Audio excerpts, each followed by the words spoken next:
성령 안에서 실천되어야 할 영적인 책임과 의무를 구체적으로 설명을 하고 있습니다. 성도로서 구성되어 있는 교회 공동체와 그리고 교회를 이루고 있는 성도 개개인의 삶을 구체적이고도 세밀하게 이끄는 영적인 법과 원리가 바로 성령입니다. 바울은 교회 공동체와 그리고 성도 개개인에게 맡겨진 영적 책임과 의무, 곧 성령에 따라 사는 삶이란 어떤 삶인가에 대해서 가장 중요한 사례들을 들면서 구체적으로 당부하고 있습니다. 특별히 바울은 범죄한 자를 어떻게 다루어야 하는지를 통하여 성령의 공동체가 짊어져야 할 책임에 대해서 당부하였고, 이와 더불어 자기 자신을 또한 돌아보아야 하는 개인적 책임에 대해서도 당부한 바가 있습니다. 그렇게 바울이 앞에 2절의 말씀을 통하여 짐을 같이 짊어져야 할 개인적 책임을 당부함과 동시에 오늘 이 6절의 말씀을 통하여서 성령에 의해 세워진 성령의 공동체 안에 마땅히 적용되어야 할 성령의 원리를 또한 전하고 있습니다. 가르침을 받는 자는 말씀을 가르치는 자와 모든 좋은 것을 함께 하라. 사실 이 말씀은 앞에 2절의 말씀, 너희가 짐을 서로 지라, 그리스도의 법을 성취하라 라는 말씀에 대한 확장이라고 볼 수 있습니다. 모든 좋은 것들을 나누어 가지는 교제는 다른 형제의 짐을 져주는 사랑의 구체적인 표현이기 때문입니다. 가르침을 받는 이가 자신의 좋은 것들로서 말씀을 가르치는 선생과 더불어 나누는 것은 성령의 열매를 실천적으로 적용한 사례로서 바울이 오늘 본문을 통해서 우리에게 제시하고 있다는 거죠. 사실 성경은 이것에 대해서 양선이라고 합니다. 양선. 우리가 잘 알고 있듯이 양선은 성령의 9가지 열매 중에 하나입니다. 우리가 오늘 말씀을 통하여서 성령의 열매인 이 양선에 대해서 생각해 보려고 합니다. 양선이란 무엇인가? 양선이란 말 그대로 선하고 좋은 것을 함께 나누는 것입니다. 그럼에도 이 양선이라는 말을 단지 나누는 것이라는 말로 표현하는 것만으로는 이 의미를 충분히 담아내지 못할 것입니다. 양선이란 좀 더 구체적으로 그 의미를 설명한다면 조금 전 말씀드린 바와 같이 짐을 함께 짊어짐의 의미라고 보는 것이 더 정확하리라 생각이 듭니다. 짐을 함께 짊어짐이란 표현으로 양선이라는 이 말을 설명할 때 결국 양선이란 다른 이의 삶에 관하여서 일종의 책임감을 갖는다는 의미로도 우리가 이해할 수 있을 것입니다. 여러분, 나 외에 다른 이를 향한 책임감입니다. 세상적 개념으로는 이것은 아주 생소하고 뭔가 이치에 맞지 않는 그런 의미인 것 같습니다. 내가 왜 나와 상관없는 다른 이의 삶에 대해서 책임감을 가져야 하는가? 그러나 성령으로 말미암아 거듭나고 성령을 따라 사는 이들에게 양선은 지극히 자연스러운 영적 이치의 삶이라는 것이죠. 그러고 보면 이 성경의 말씀은 이러한 양선에 대한 강조가 두드러진다라는 점을 발견합니다. 여러분, 성경은 단순히 자선을 강조하고 있는 것이 아니라는 사실을 기억하시기를 바랍니다. 우리가 TV 광고만 보더라도 여러 어려운 이웃을 돕기를 독려하는 어떤 그 자선단체의 호소가 담겨있는 그런 공익 광고들을 종종 보게 됩니다. 그런데 여러분, 성경의 교훈은 단순히 남을 돕는 의미의 자선의 의미가 아니라는 거죠. 자선이 아니라 성경은 양선을 당부합니다. 양선. 다시 말해서 다른 이의 짐을 함께 짊어지는 삶, 그렇게 다른 이를 향하여서 책임감을 갖는, 책임의식을 느끼는 그런 삶을 우리에게 당부하고 있다는 거죠. 이것은 다시 말하면 다른 타인의 삶이 내 삶의 일부가 되는 것입니다. 그리고 내 삶의 일부가 되어버린 나 외에 그 다른 일을 향한 영적 책임감을 갖는다는 것이죠. 여러분, 이것이 바로 성경이 말씀하고 있는 양선입니다. 바울은 성령을 실천하는 삶을 당부하면서 양선의 삶을 당부합니다. 모든 좋은 것을 함께 하라. 좋은 것이란 물질적인 부분들도 포함되겠고 육신적이며 영적인 모든 것들을 다 포괄하는 개념의 표현이겠죠. 결국 양선은, 그 모든 것들을 함께하는 이 양선은 결국 사랑과도 아주 직접적인 연관성을 갖고 있다는 것들을 우리가 발견하게 됩니다. 나누는 것, 누군가의 짐을 함께 짊어지는 것, 이것 자체가 사랑의 행위이기 때문입니다. 이처럼 사랑에 기초한 양선은 성령 안에서 행하는 삶을 통하여 나타나는데, 특별히 오늘 본문을 보면 말씀을 가르치는 자들과 좋은 것들을 나누어 주는 것, 그런 구체적인 삶을 통하여서 실천적으로 적용되어야 한다는 것을 바울이 영적인 방향성들을 우리에게 제시하고 있다라는 겁니다. 여러분, 틀림없이 바울은 그 당대의 갈라디아 지역 교회에 말씀을 가르치는 교사들을 의식하면서 이 말씀을 당부하고 하였으리라 생각이 듭니다. 당대의 이 갈라디아 지역 교회 안에서 말씀을 가르치는 교사들은 아마도 여러 가지 도전과 어려움에 직면해 있었을 것이 뻔합니다. 그도 그럴 것이 유대교 선동자들이 온전한 말씀을 가르치는 이들을 맹렬히 대적해 왔을 것이기 때문입니다.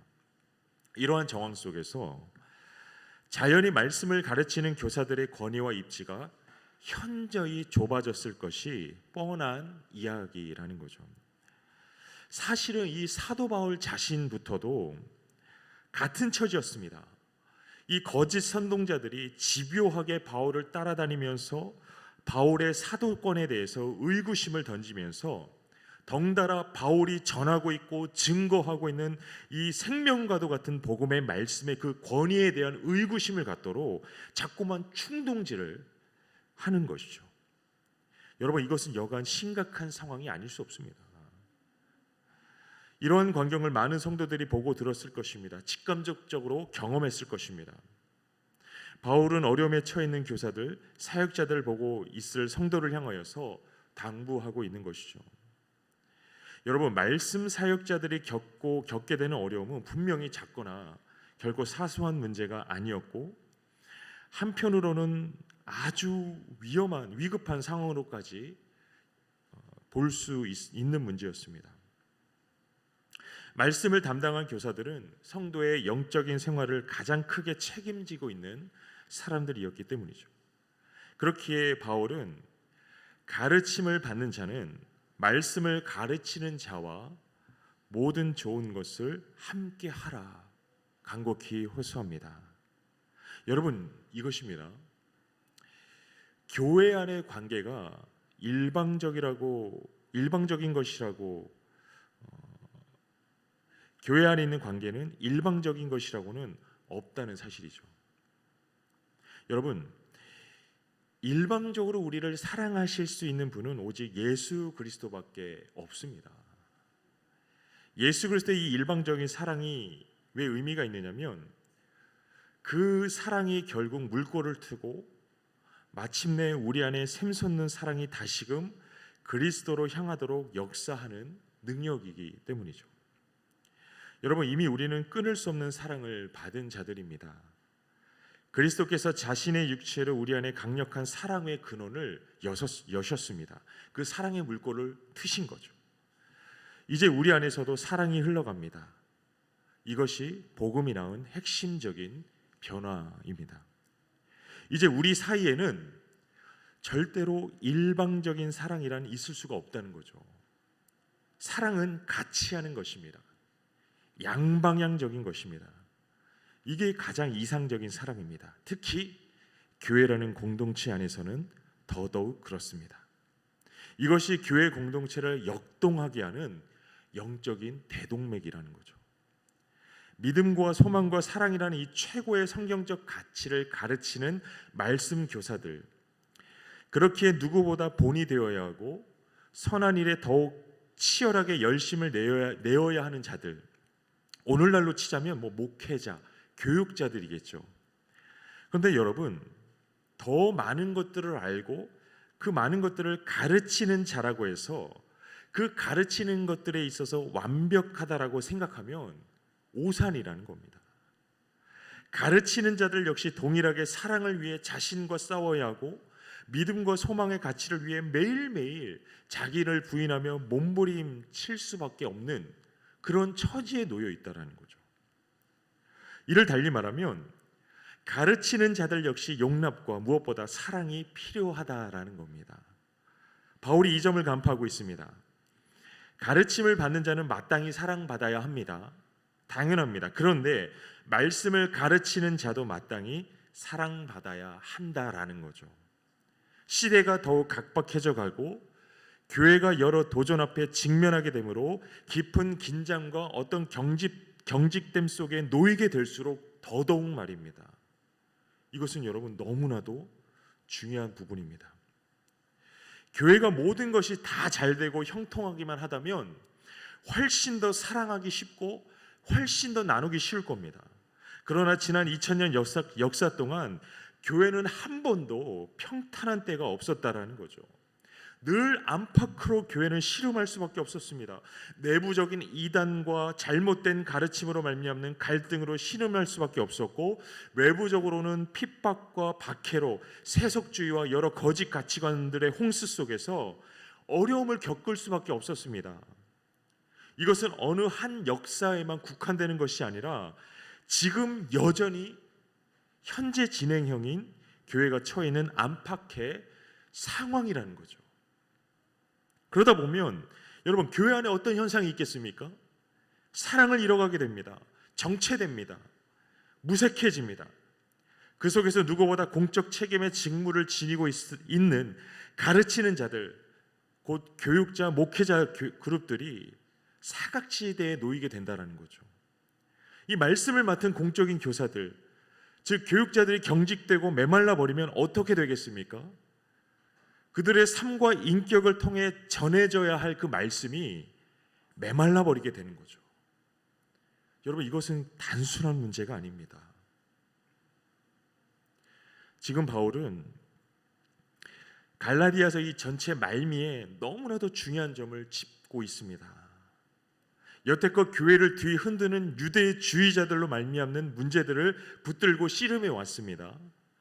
그런데 이 교회가 잘못된 그 유대주의에 온전히 대항하기 위해서는 온전한 진리가 끊임없이 건강하고 강력하게 선포되어야 하는데, 그 일들은 다름 아닌 공적 교사들의 역할이라는 거죠. 그런데 그들이 이토록 중차대한 역할을 감당할 수 있기 위해서는 무엇이 필요하겠느냐라는 겁니다. 그것이 바로 오늘 우리가 함께 읽었던 6절의 말씀입니다. 바울은 짐을 함께 짊어짐이라는 이 양선의 삶을 성도들에게 당부하면서 공적 교사들을 향한 성도 개개인의 책임을 강조하더라는 거죠. 그런데 여러분, 바울이 이런 교훈들을 전적으로 예수님의 가르침의 기초로 하고 있다는 점을 우리가 보게 됩니다. 예를 들어서 누가복음 10장 7절의 말씀에 예수님께서 말씀을 전하라고 곳곳을 향하여서 70인의 제자들을 파송하면서 이런 말 어떻게 당부하시냐면, 너희가 전하는 이 복음의 말씀을 영접하기를 기뻐하는 자의 그 집에 유하면서 그들이 주는 것을 먹고 마셔라. 일하는 자가 그 삭슬 받는 것은 마땅하다라는 원리를 말씀하시죠. 예수님은 말씀을 맡은 교사들을 향한 이 양선은 성도의 영적 의무로서 말씀을 가르치는 자들이 성도들의 도움을 받는 것에 대해서 지극히 합당하다라고 전하고 계신 겁니다. 그리고 이것이 여러분, 공동체를 세워나가는 너무나도 중요한 원리라는 것입니다. 그러면서 바울은 아주 중요한 사실을 전합니다. 7절에 기록하기를 스스로 속이지 말라. 하나님은 업신여김을 받지 아니하시나니 사람이 무엇으로 심든지 그대로 거두리라. 무엇으로 심든지 그대로 거둘 것이다. 무슨 말입니까? 말씀을 가르치는 자와 좋은 것을 나누는 행위가 단순한 동정, 단순한 나눔의 의미를 넘어서서 그 자신을 위하여 자신의 생명을 자신에게 주실 그 생명을 기대하며 그것을 심고 거두는 행위로서의 더 깊은 의미를 갖는다라는 사실을 바울이 우리에게 가르치고 있는 거죠. 지극히 영적인 행위라는 겁니다. 말씀을 가르치는 자와 좋은 것을 함께 나누면 절대로 사사롭거나 개인적인 일이 아니라는 거죠. 의를 심고 거두는 지극히 영적이고도 공동체적인 행위다라는 것을 바울이 가르칩니다. 여러분, 이 갈라디아서 전체에 흐르는 영적인 원리란 자기의 육체를 위하여 심는 자는 육체로부터 썩어진 것을 거두고 성령을 위하여 심는 자는 성령으로부터 영생을 거둔다는 겁니다. 바울은 지금까지 성령을 위하여 심는 삶과 육체를 위하여 심는 삶을 설명해 왔습니다. 이 거짓 진리가 우글거리는 곳에는 자연히 육체를 위하여 심는 삶밖에는 기대할 것이 없습니다. 그러나 온전한 그리스도의 복음 진리로 충만한 곳에는 자연히 성령을 위하여 심고 거두는 삶이 꽃필 수밖에 없는 거죠. 사랑하는 여러분, 지금 이 자리에 서서 말씀을 가르치는 그 공적인 교사들, 오늘날로 치자면 목회자, 교육자들과 좋은 것을 함께 나누시기를 바랍니다. 이 매일의 치열한 영적 전쟁 속에서 교회가 경직되고 삭막해져 갈수록 더욱더 그렇게 하시기를 바랍니다. 이로써 무엇보다 말씀이 막히지 않고 말씀을 맡은 자들의 삶과 인격을 통하여서 예수의 복음이 더욱 생동하게 그 빛을 발하도록 여러분 더욱 그렇게 하시기를 부탁드립니다. 이것이 의를 심고 거두는 지혜라고 이 삭막한 시대를 살아가는 교회를 향하여서 바울이 처절하게 호소하고 있는 것이죠. 마침내 8절 하반절에 바울이 아주 중요한 사실을 전합니다. 성령으로부터 영생을 거둘 것이다. 여러분이 영생을 거두기 위하여서 무엇을 하고 있습니까? 많은 이들이 영생을 얻기 위하여서 무엇을 하고 있습니까? 말 그대로 종교 생활을 하고 있습니다. 그러나 하나님이 우리에게 요구하시는 것은 종교 생활이 아니라는 거죠. 진정 성령을 쫓아 사는 삶을 원하십니다. 성령을 쫓는 삶이 어떤 삶입니까? 온유한 삶입니다. 짐을 함께 지는 삶, 양선의 삶입니다. 다시 말씀드리지만 이 양선은 단순한 자선, 동정의 의미가 아니라는 거죠. 나의 너그러운 성품을 과시하는 게 아닙니다. 넘침 가운데 흘려보내는 것이 아니라는 거죠. 그러한 양선이라고 한다면 누가 못하겠느냐라는 겁니다. 그것을 뛰어넘어서 의를 심는 영적인 활동이고 마침내 영생을 거두는 결정적인 영적인 액션이라는 것이죠. 그렇다고 이러한 영적인 삶이 마냥 쉽겠느냐라는 겁니다. 절대 그렇지 않습니다. 우리는 사람에 의해서 하나님을 보기도 하지만 사람에 의해서 지옥을 경험하기도 합니다. 양날의 검이라는 것입니다.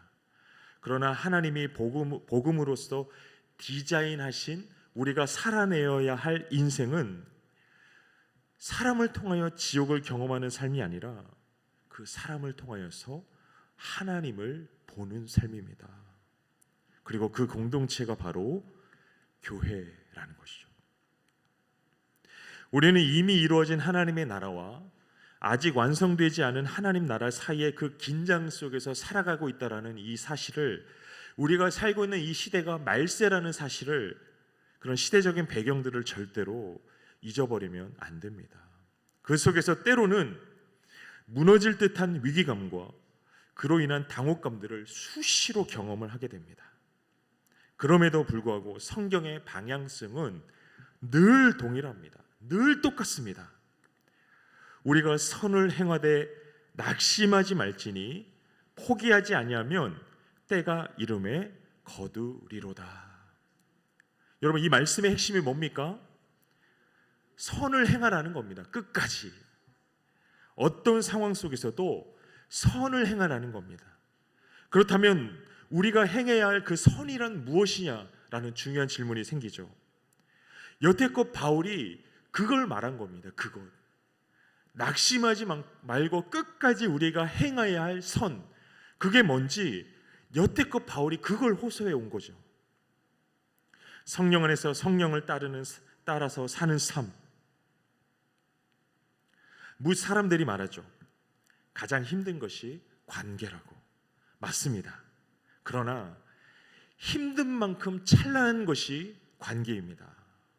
우리는 이 관계 속에서 하나님을 만나고 이 관계 속에서 복음의 능력을 경험합니다. 우리는 이 관계 때문에 은혜 받고 이 관계 속에서 기쁨으로 환호하며 눈물을 흘리기도 합니다. 그리고 우리는 이 관계 속에서 하나님의 나라, 보이지 않아서 만질 수도 없는 그 하나님의 나라를 맛보아 알게 되는 거죠. 그러니 여러분, 포기하지 마시기를 바랍니다. 그러므로 우리는 기회 있는 대로 모든 이에게 착한 일을 하되 더욱 믿음의 가정들에게 할지니라. 피차간에 기회가 있는 대로 좋은 것을 함께 나누시기를 바랍니다. 기회가 있는 대로, 무슨 말입니까? 모든 삶의 주안점을 여기에 쏟으라는 말입니다. 인생에 있어서 가장 큰 가치를 여기에 두라는 바울의 호소입니다. 왜요? 거기에 영생이 있고 낙심하지 아니하면 때가 이름에 반드시 거둘 것이기 때문입니다. 이거보다 확실한 길이 없다는 거죠. 성령 안에서의 몸부림이 결코 빚지는 장사가 아니라는 것입니다. 그러한 영적인 활동 속에서 더 벅찬 성령의 향기, 생명의 역동성을 경험하게 될 것입니다. 틀림없이 말입니다. 사랑하는 성도 여러분, 지금도 우리 안에 계신 성령께서 의와 진리의 거룩한 길로 우리를 강권하십니다. 그리고 성경을 통하여 영생을 거두는 삶을 끊임없이 우리가 잊어버리지 않도록 보여주십니다. 성경이 보여주시는 이 선을 행하되 낙심하지 아니하면 때가 이름에 영생으로서 거둘 것이라고, 그 무엇보다 확실한 길을 우리에게 성경이 보여주고 있다는 것이죠. 성경이 보여주는 삶, 또한 말씀을 맡은 공적인 교사들을 통하여서 성령이 끊임없이 호소하시고 가르쳐 주시는 그 가치의 삶을 살아가시는 일에 전심전력 하시기를 바랍니다. 이로써 우리 북설꿈의 공동체 안에 역동하는 생명의 향기가 날마다 피어오르고 모든 경직됨과 모든 이 말세 때 모든 긴장감을 녹이고 무너뜨리는 사랑의 강력한 역사가 우리 공동체에 커다란 능력이 되어서 뻗어나가게 되기를 간절히 소망하며 축복합니다.